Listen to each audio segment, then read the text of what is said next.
महाराष्ट्र के विदर्भ दौरे के बाद कांग्रेस उपाध्यक्ष राहुल गांधी ने कहा, गरीबों की नहीं पूंजीपतियों की है सरकार।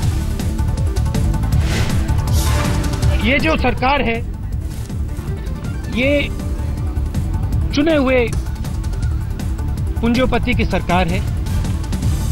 ये किसान की सरकार नहीं है, ये मजदूर की सरकार नहीं है, ये गरीब की सरकार नहीं है, ये छोटे बिजनेसमैन की सरकार नहीं है।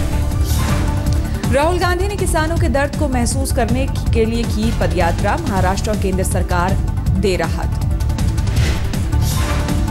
हम पार्टी की ओर से मदद करने की कोशिश करेंगे। हमारी कैपेसिटी मदद करने की इतनी नहीं है, मगर सचमुच में महाराष्ट्र की सरकार और दिल्ली की सरकार को सिर्फ महाराष्ट्र में नहीं, पूरे देश में वो किसान को और मजदूर को इग्नोर कर रहे हैं। दौरे के आखिरी चरण में तोंगलाबाद में थे राहुल। दिन भर किसानों से मिलने का था कार्यक्रम।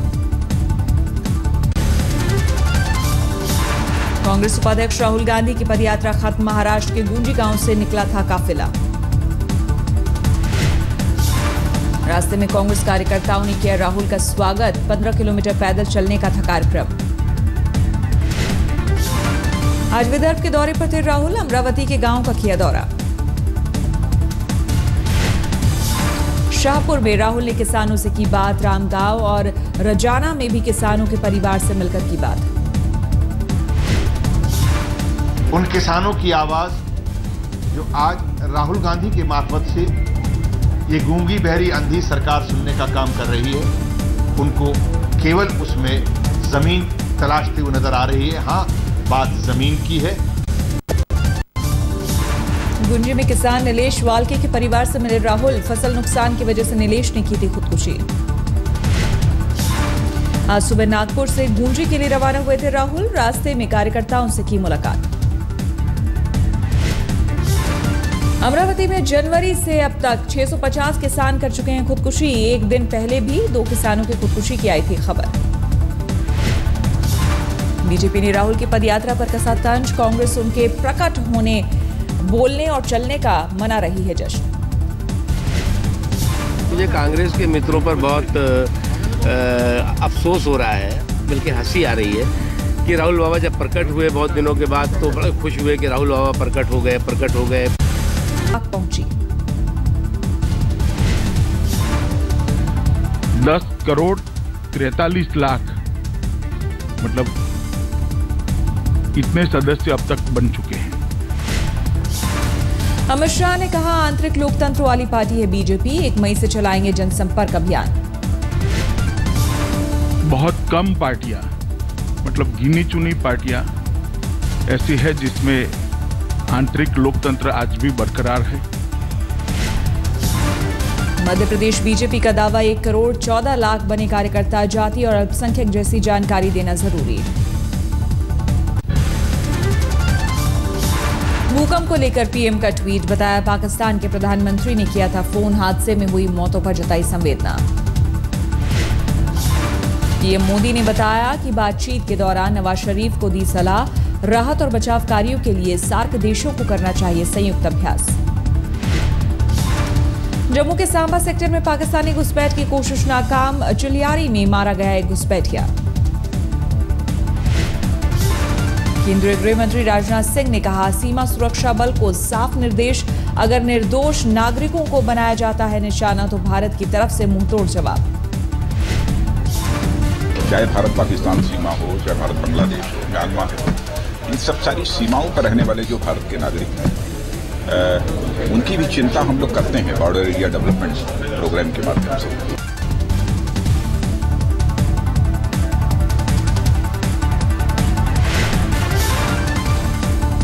प्राइवेट बस ओनर्स का जो शेयर है, ये कंपनी सुखबीर सिंह बादल इसके मैनेजिंग डायरेक्टर हैं, जो chief minister, deputy chief minister हैं। इस कंपनी ने ऐसी गुंडागर्दी के इंसिडेंट हर साल 40-50 लोगों की मौतें होती हैं। पंजाब के मुख्यमंत्री प्रकाश सिंह बादल ने माना कि ये थी उनकी बस। कहा, और बसों में भी होता है ऐसा।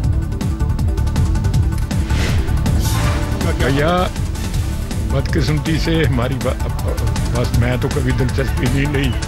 चलो कोई कह दो बस में हो गया, और बसों में भी हो जाता है। सांसद भगवंत मान ने घटना को बताया दुर्भाग्यपूर्ण, घटना की होनी चाहिए न्यायिक जांच। बहुत ही शर्मनाक है।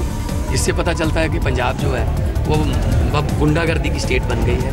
वहाँ पे लैंड माफिया, सैंड माफिया और ये ट्रांसपोर्ट माफिया जो ऑर्बिट बस है, ये सत्ताधारी बादल परिवार की बसें हैं और इनका जो है आए दिन इनकी शिकायतें ऐसी आती हैं।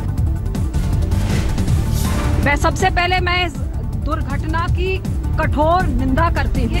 ये जो इंसिडेंट हुआ है ये बिल्कुल बर्दाश्त के बाहर है। तो मुद्दे का समर्थन कहा है, ऐसी कंपनी का कैंसिल होना चाहिए लाइसेंस।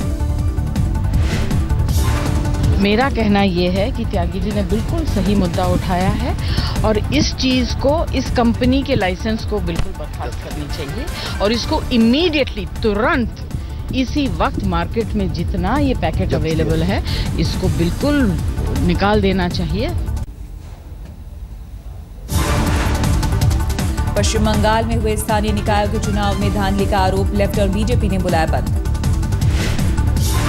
बंद के दौरान आसनसोल में सीपीएम कार्यकर्ताओं के साथ पुलिस की झड़प, पुलिस ने किया लाठीचार्ज। सीपीएम कार्यकर्ताओं ने निकाली रैली, कई दिग्गज नेता हुए शामिल। रैली को लेकर पुलिस की भारी तैनाती, कोलकाता में झड़प की आशंका को लेकर तनाव। मुर्शिदाबाद में कांग्रेस और टीएमसी कार्यकर्ताओं में झड़प, 4 सीपीएम कार्यकर्ता घायल।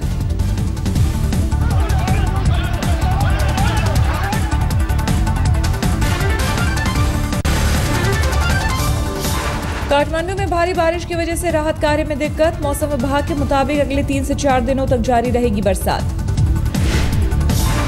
नेपाल में भूकंप के मलबे से गूंजी जिंदगी की किलकारी, मां ने भूकंप के बाद आई बिटिया का नाम रखा भूई चंपा। नेपाल भूकंप का सामने आया नया वीडियो, काठमांडू के एक स्टोर की मिली सीसीटीवी तस्वीरें। नेपाल में पाकिस्तान से भेजी गई राहत सामग्री पर विवाद, खाने के पैकेट में बीफ मसाला होने पर बवाल।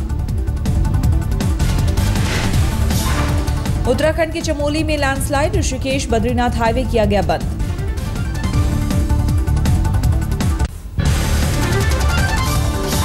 नेपाल से बचकर आए लोगों का जत्था जयपुर पहुंचा, कई लोग अब भी है लापता।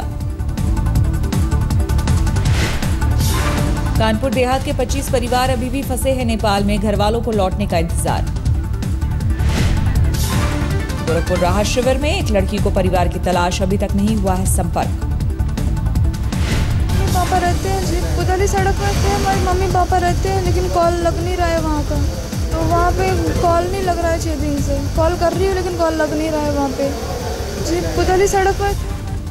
नेपाल में आए भूकंप से वाराणसी का रुद्राक्ष व्यवसाय प्रभावित, हादसे के बाद बंद है सप्लाई। एनडीआरएफ की टीम ने 6 मंजिला इमारत के मलबे से 10 शवों को निकाला, रेस्क्यू टीम ने तेज किया ऑपरेशन। कल एक बॉडी निकली थी और परसों 5 मिली थी।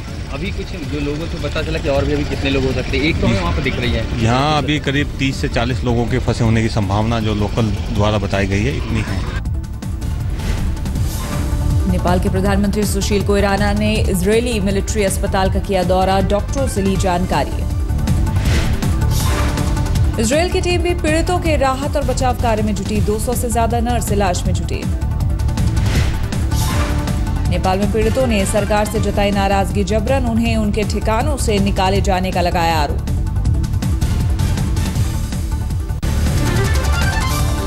इलाहाबाद में बढ़ा चिकन पॉक्स का खतरा, बदलते मौसम की वजह से डॉक्टरों की चेतावनी। कोलकाता के वाटर पार्क के चेंजिंग रूम में मिला सीसीटीवी कैमरा, मैनेजर ने कहा इस मामले में हुई गलतफहमी।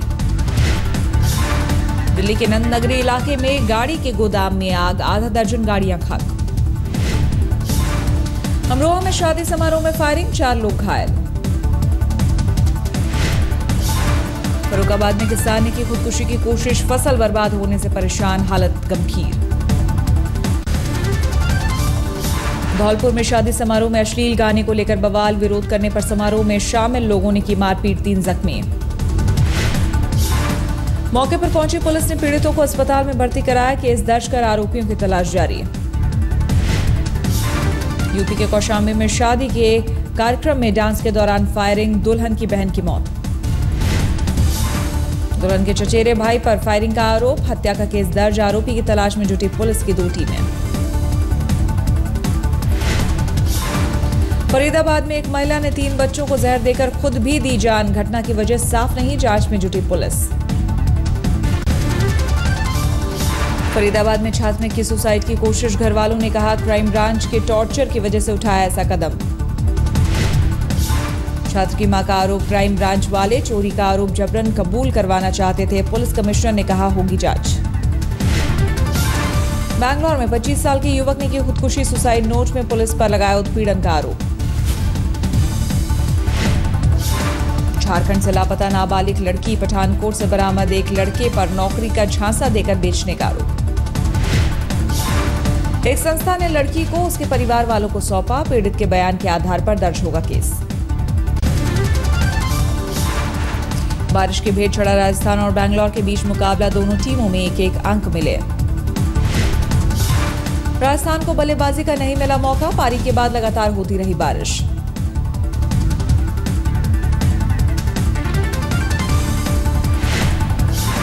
कल के मैच में डिविलियर्स ने 57 रन बनाए, जबकि सरफराज ने खेली 45 रनों की धुआंधार पारी। राजस्थान की ओर से सबसे सफल गेंदबाज रहे सऊदी, उन्होंने 32 रन देकर कुलकर्णी और बिन्नी को किया आउट। आज आईपीएल में कोलकाता नाइट राइडर्स और चेन्नई सुपर किंग्स की भिड़ंत, रात 8 बजे से कोलकाता में होगा मुकाबला।